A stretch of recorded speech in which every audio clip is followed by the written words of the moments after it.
नमस्कार मंडळी. रोजचा साबुदाणा खिचडी, साबुदाणा वडा उपवासाच्या दिवशी खाऊन कंटाळा आला असेल तर उद्याच्या आषाढी एकादशी निमित्त ही रेसिपी नक्की करून बघा.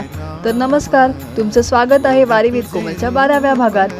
आपण आज रेसिपीला सुरुवात करूया. एका भांड्यात भिजवलेला साबुदाणा, उकडलेला बटाटा, शेंगदाण्याचं कूट, बारीक हिरवी चिरलेली मिरची, जिरं आणि मीठ घालून छान एकजीव केले.